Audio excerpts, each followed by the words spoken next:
Well, alright everybody, welcome to the video. Today we got Suicide Squad Kill the Justice League, Suicide Squad Insider Episode 2, Meet the Support Squad. Of course, we saw Episode 1 together, the Insider for Episode 1, and we're here to check out number 2 together. We're going to watch it, react to it, and maybe we'll talk a bit about it at the end.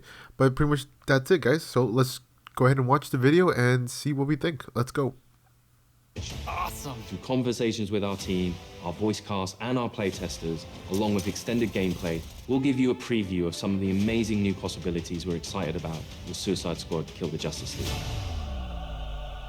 Wait, which superheroes did you say you were again? This is Suicide Squad Insider Episode 2.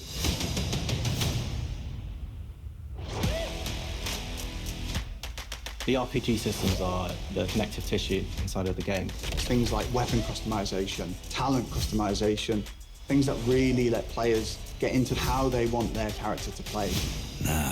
Okay, interesting. It'd be a skill tree. We for built this okay. game with near limitless strategic and personal options. Players craft their own character within a character. Everyone can pick not only their favorite, but really make a character that's their own. There's really high skill ceiling mechanics in this game where as you learn to traverse, as you learn to combine your character's abilities more and more, you become better, your character becomes stronger, and in the story of the game, you're taking on stronger and stronger threats. We have this perspective of always tying back to the narrative and always giving context around the mechanics. With the DC world out there, it just gave us unlimited potential. With the Arkham games, you could modify some elements of Batman himself. We knew early on, going with an action shooter was an opportunity to go down a new path and try out new mechanics with a new type of game. Someone's been busy. How'd you have time to make all this? In our last episode, we showed the Suicide Squad recruiting the Penguin for Argus. Okay, Waller. We bagged Penguin. He goes back to the Hall of Justice to start helping the squad out. I'm taking authority. Since we last showed you the Justice League's HQ, it's had a makeover from Amanda Waller and her team, and it's now the forward operating base for Argus's fight against Brainiac. So when considering gameplay, we knew we needed an arms dealer. You need a good gun runner. For us, it's been great to bring Penguin back from the Arkham days. We love working with this character. What he gives you is lots of options for upgrading individual weapons, crafting. It feels like you're actually interacting with Penguin when you're crafting these items, and that's really where Penguin as a character comes to life in the game. You get to build them up, creating some really unique combinations, and you can play the game in a way that's unique to you. Okay, so like modifying we have weapons based on different manufacturers. Star Labs, we have Amertech, we have LexCorp, we have DCP, and they all come with different flavors. Lex is a very scientific man, right? The guns are very scientific in nature. They have very specific recoil patterns and spread patterns, almost like they are calculated. Then we have Amertech, which is more improvised weaponry, really fast fire rates, high ammo capacity, but it kicks like a donkey. And once you've unlocked those manufacturers, okay. you can go to Penguin and ask him to sort of craft specific weapons in those manufacturers. Different guns will play with different styles. Maybe you've got a Deadshot focused on critical hits, on headshots. That might mean that you want to favor a legendary gun which works with that playstyle. Nice, nice, nice. Penguin is only one member of what we call the support squad. Toot toot, scumbags. There are various more support. supervillains that the squad have begged, stolen, or borrowed from. For players who just want to play through the story, they'll get the full arsenal to be able to take on the Justice League. But for players who really want to sort of maximize their characters, the support squad missions unlock really cool features. Our designers have put a lot of effort into making sure that when you play the game, you can have a very different experience from someone else. Let's meet the rest of the support squad. Here we can see the scientist Gizmo, who has set up shop in the basement of the Hall of Justice. You're perfect. Gizmo. His primary contribution to the squad is the sort of airdropped vehicles that you can use for combat. We're getting into this flying vehicle with rockets and a turret and sort of blow shit up. And the havoc Can we be actually create is outstanding. Each character from the DC universe offers the player a different way of interacting with the game. I've been trying on the name Toyman. More like Annoy Man. Am I right? Annoying Toyman man. is one character that helps you actually figure out ways of defeating the Justice League. He's a tech boy genius who wants nothing more than to help save Metropolis. He can't quite come to terms with the fact that his heroes are now the villains. Changing stuff is my middle name. you can unlock more and more things you can do with Toyman to enhance your gear. If you want to really perfect your gear to really suit how you like to play the game, Toyman's the character to talk to. I'm Hack. Oh, who's Hack this? is this sort of electronic astral projection. Anything that has electricity, Hack can manifest through. By working with Hack and increasing your talent points over the course of the game, you can unlock a whole myriad of different abilities. For example, with Harley, you can increase her grenade damage. Thank you! Alongside the talent tree, we have what we call the combat combo system. Oh, damn, look at that. As you're doing these more intricate moves, you build up Your your combo special moves faster, right there. And the higher that Oh, combo wow. is, the more talents you activate. Oh, this tough love! Hack also uses her abilities to literally hack Brainiac's comms, so you get to listen in on what the Justice League is talking about, and you also get to hear their sort of corrupted personalities and how different they are from the heroes you once knew. We have complete control, Brainiac. Now let's talk about one more member of our support squad. Another infamous DC villain that Director Waller once recruited. Oh, who is it? Spoiler warning. Stories. Okay. All right. Spoilers, guys, if you guys don't want to see this. At this point in the game, the squad has discovered evidence that Poison Ivy may be alive. Ivy? Poison Ooh, Ivy? Poison Ivy. Dead Poison Yeah, she Ivy sacrificed after herself. Scarecrow gave Gotham a crop dusting. For fans who pay close attention to Arkham Knight, they will remember that when Poison Ivy died, she left behind a little sprout. I got a real strong hunch Oh, she ain't she pushing did? up daisies I mean, I no didn't more. know. And in this game, you discover that that sproutling has been cared for by some people who may have had their own motivations for doing so. But in the chaos of Metropolis, she's escaped. Find her. Bring her to me for questioning. Using special technology they've acquired, the Suicide Squad is tracking Ivy down. Ivy's in the city. This tracker will lead you to her. Unless y'all want to end up a poorly plated spring mix, you better put me in charge and let me talk to Ives first. So in playing solo, players can switch between any of the characters. You'll Oh, get that's to cool, okay. experience all the different play styles across all of the different missions. And here we Switch between characters, of course, if you're playing solo. Makes sense. So here she is. Thought she'd be taller. Are you serious right now? Poison Ivy is a redhead. This is a plant. You might be the dumbest.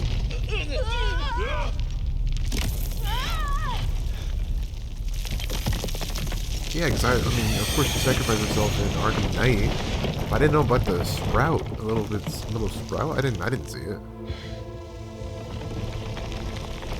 Ooh.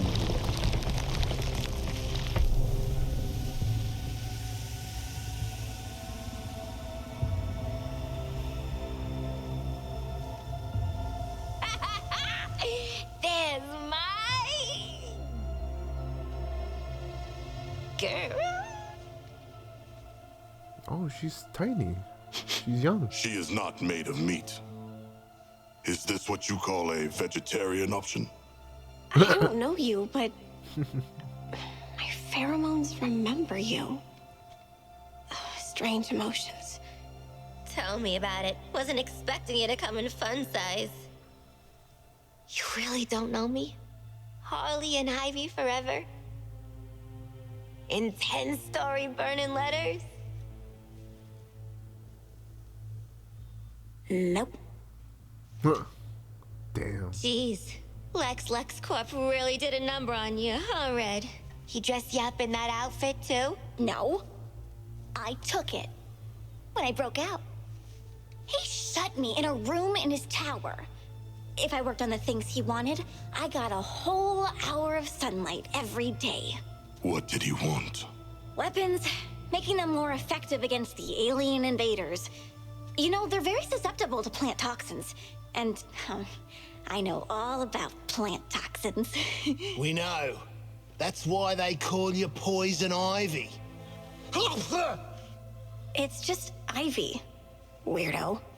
Where's Lex now? I don't know. Something spooked him, I guess. He got in his big robot suit and stomped off.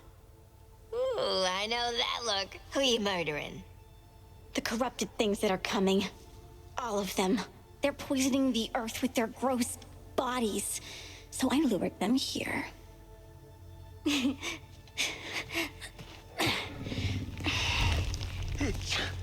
The wrath of nature. I like it. Oh, this is my friend Daphne. me. We'll make all the aliens choke to death on spores. You make sure Daphne doesn't die, or you're next.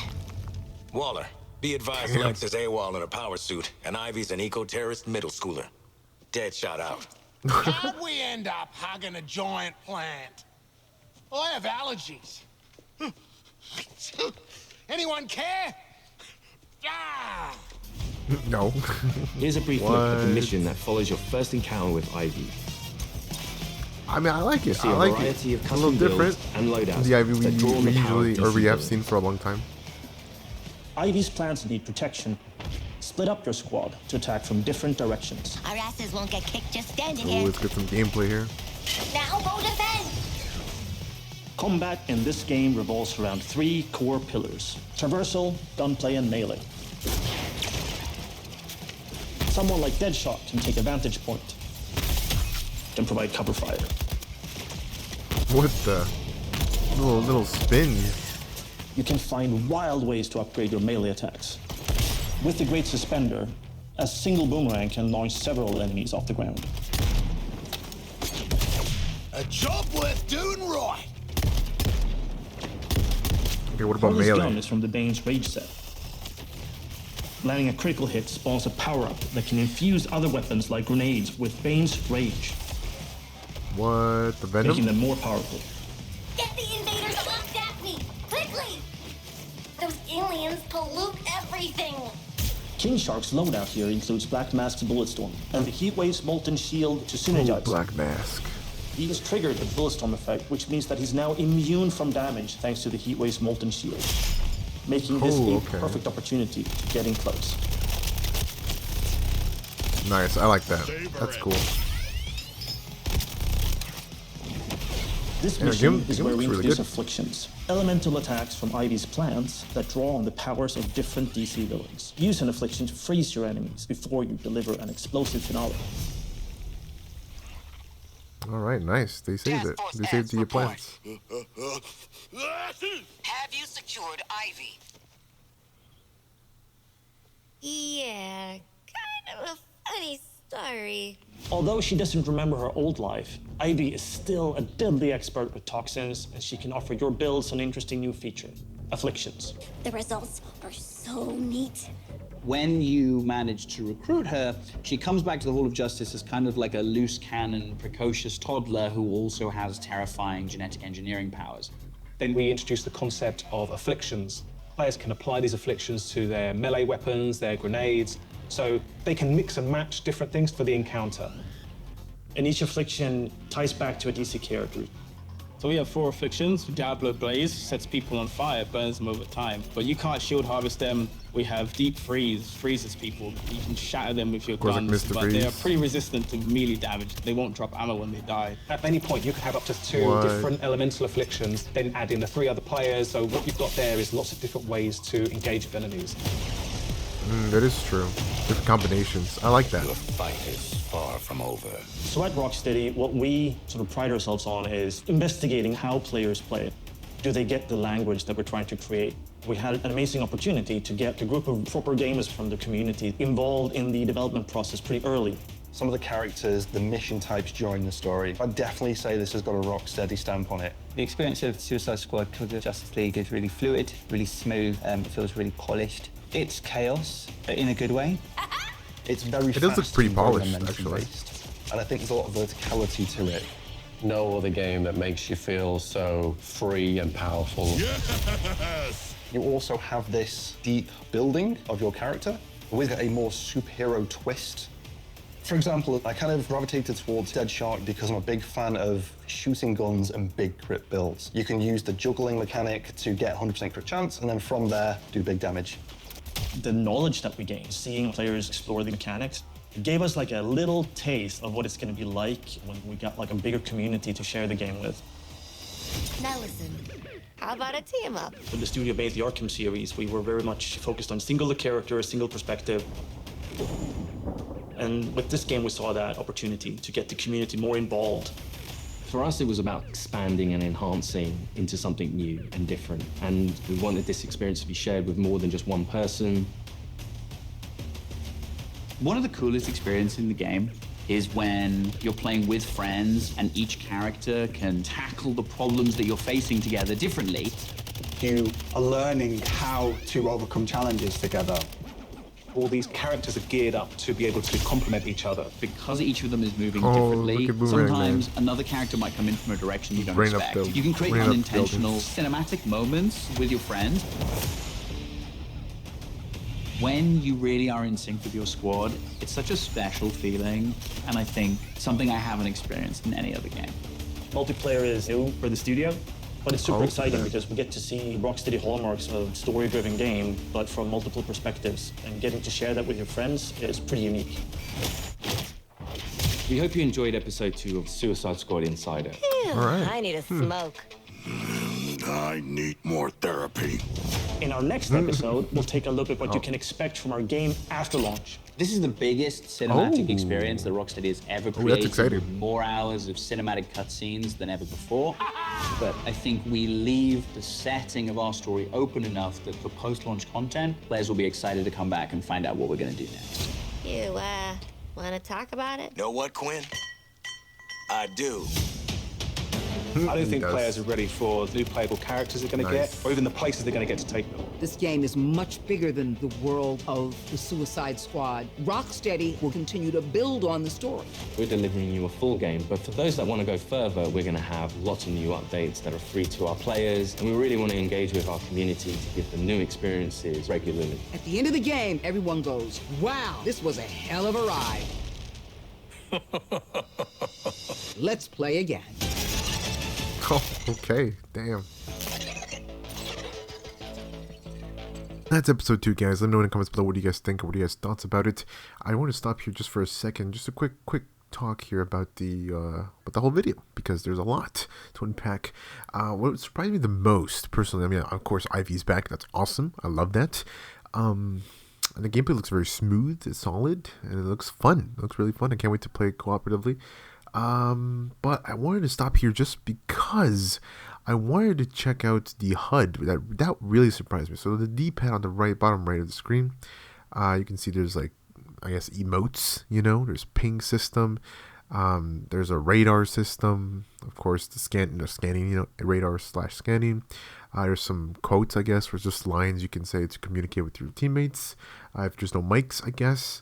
The bottom middle is the special moves, the ultimate moves. You can see the triggers and the special combo attack, I guess you could say.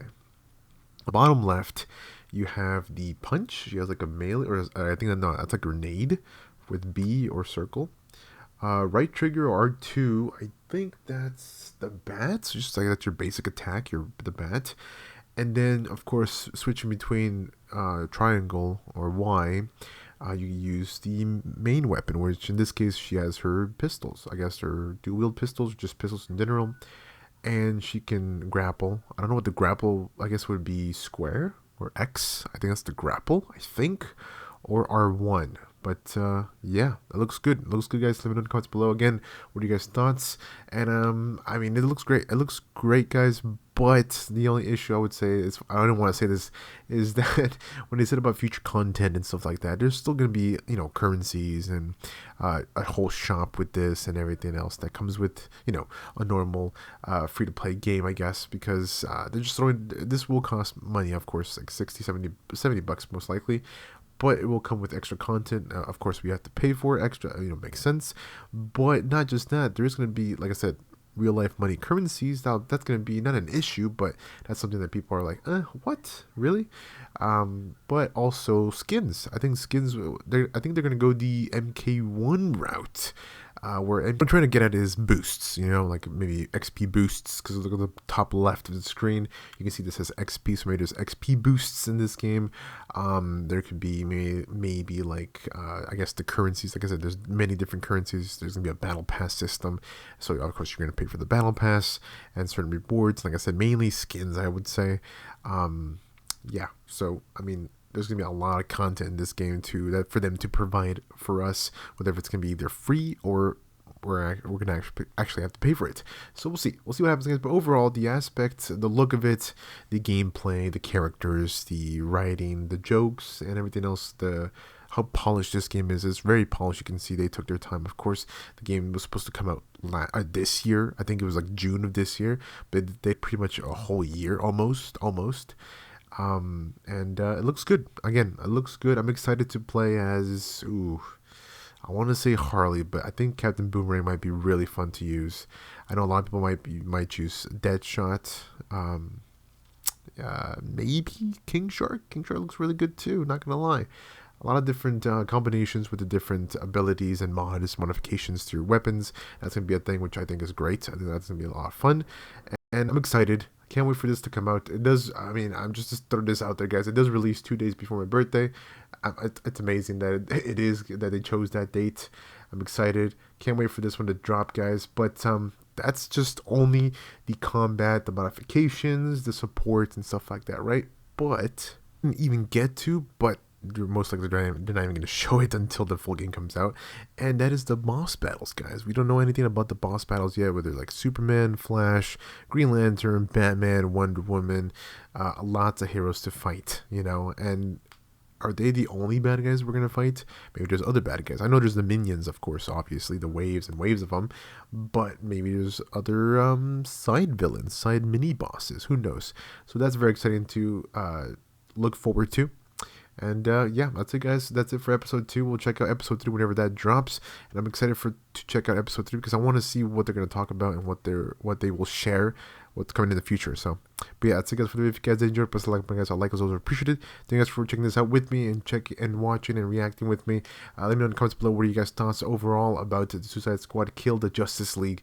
I know there's been leaks and stuff like that about Batman and all that stuff. I'll say that for the next video. But yeah, that's it, guys, for this one. Take care, guys. Stay amazing, and I'll see y'all with the next one.